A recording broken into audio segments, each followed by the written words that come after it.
The perception of Jordan Love has just collided with the national narrative of the NFL. While rankings from ESPN, CBS Sports, and even analysts within the sports media itself continue to leave the Packers quarterback out of the top 10, new numbers place Love alongside the league's elite at precisely the most difficult moment for any quarterback, when the team is losing in the second half. And that's not the only bombshell today. Because in the midst of this debate, Brian Gutekunst made a decision that could completely change the future of Green Bay's defense. The Packers just closed a multi-million-dollar extension with Devonte Wyatt, and the most important detail isn't the total value of the contract, but the price the team managed to pay for one of the most impactful players on the roster. Throughout this video, I'm going to show you why Jordan Love is being treated differently from other quarterbacks of the same generation, why the numbers hide the real problem with the Packers' offense, and how Wyatt's contract extension might just be the first piece of a series of moves that includes Tucker Kraft and other important names on the roster. Before we continue, make sure to subscribe to the channel. Our goal is to reach 1,000 subscribers, and you can be part of this milestone. So go ahead and like this video, subscribe to the channel, and stick with me until the end, because the latest information about Green Bay's upcoming contracts might surprise a lot of people. Now, let's get straight to the news that's dominating the Packers universe right now. Jordan Love is starting to enter a curious territory in the NFL, that of an underrated quarterback. And honestly, I didn't expect to say that with such conviction in 2026. Throughout the offseason, a narrative has been repeated by analysts connected to the Packers. Jordan Love is a top 10 quarterback in the NFL. The problem is that outside of Green Bay, this idea hasn't yet been bought by most of the national media. Recent rankings have placed names like Trevor Lawrence and Caleb Williams above Love, even though the Packers quarterback has shown a level of consistency that many of these players haven't yet demonstrated in the league. And here's the piece of data that changed the debate. A recently released study analyzed the best quarterbacks in the NFL when their teams are losing in the second half. We're not talking about garbage time. We're talking about real pressure situations, when the opposing defense knows the pass is coming and the quarterback needs to carry the offense. Matthew Stafford topped the list, followed closely by Jordan Love. Above Josh Allen, above Patrick Mahomes, above Dak Prescott, Brock Purdy, Drake May, and Caleb Williams. This is huge, because it confirms something many Packers fans felt last season. Love plays best when the game demands immediate responses. He doesn't just stay calm, he raises the level of execution. And what's most impressive is that he does this in a system that isn't yet fully built around his best features. Before we continue, make sure to subscribe to the channel. Our goal is to reach 1,000 subscribers, and you can be part of this milestone. The Green Bay Packers' offensive statistics reveal a huge contradiction. They were among the teams that passed the ball the least in the NFL, ranking among the league's 5 lowest percentages of passing plays. Even so, their EPA per dropback was among the best in the NFL, and their pass completion rate was also among the top in the league. In other words, when the Packers pass the ball, the offense functions at an elite level. When they insist on playing the running game, their efficiency drops drastically. And that brings us to the question that's dividing the fans. Is Matt LaFleur being too conservative with Jordan Love? The answer begins to emerge when we revisit one of the most frustrating games of last season, the duel against Chicago. If there's one game that sums up the Packers' offensive dilemma, it was that second half against the Bears. Green Bay simply couldn't run the ball. And that's not an exaggeration. Their running runs were an absolute disaster. Negative gains, plays nullified by holding, runs for 0 yards, and a complete inability to control the line of scrimmage.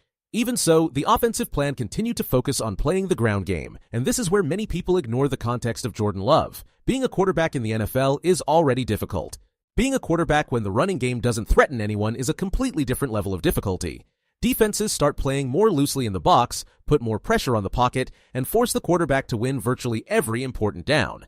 In the final drive of that game, Love did exactly that. The first pass to Jayden Reed was placed in a tiny space between the receiver and the defender. It looked like a touchdown play.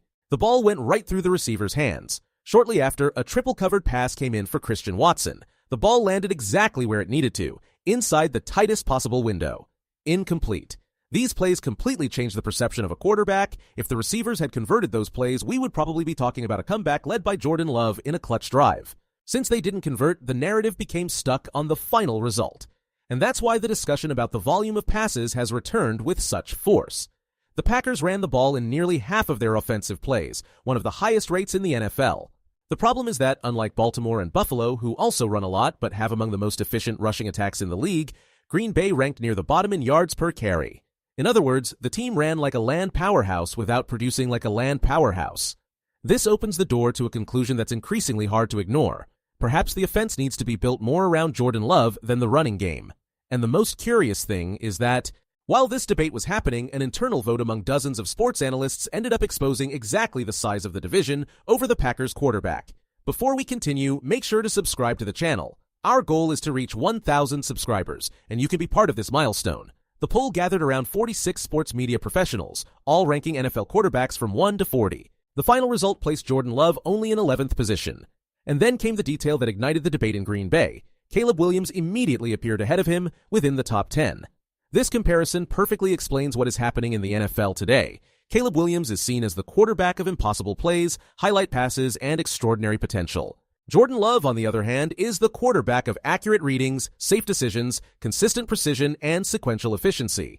The league seems to be rewarding spectacular potential more than proven consistency. And this becomes even more evident when we look at the names that ranked ahead of Love in the voting: Sam Darnold, Justin Herbert, Dak Prescott, and Drake May. The analyst who presented the ranking himself admitted that, in his personal assessment, Jordan Love would be in 6th position in the NFL. The difference between public perception and technical evaluation is enormous, but while the debate over the quarterback dominated the headlines, Brian Gutekunst attacked another critical point of the roster: the defense. Jordan Schultz revealed that the Packers have agreed to a 3-year, $57 million extension with Devonte Wyatt, including $20 million guaranteed upon signing. At first glance, it seems like a big contract. When you compare it to the defensive tackle market, it turns into a hell of a deal.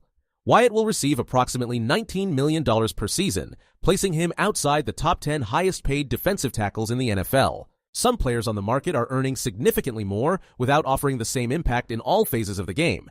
And Wyatt's impact goes far beyond the numbers. He had 4 sacks in just 10 games, generated consistent pressure from the interior of the line, and most importantly, transformed the defense against the run when he was on the field. The strongest proof of this appeared precisely when he left the lineup. After Wyatt's injury, the Packers' run defense practically disappeared, and this brings us to the most important point of this entire renewal. Devonte Wyatt's extension isn't just about keeping a good player, it's about ensuring stability for a defense that may start the season without its star edge rusher. With Micah Parsons potentially missing 8 to 12 weeks, the pressure on the rest of the defensive line increases dramatically. Players like Lucas Van Ness, Barron Sorrell, Brenton Cox, and Colin Oliver will have to step up quickly, but Wyatt becomes the unit's balancing point. He will be the player responsible for generating pressure from the interior as the Packers try to survive in Parsons' absence. And the situation around him also improved.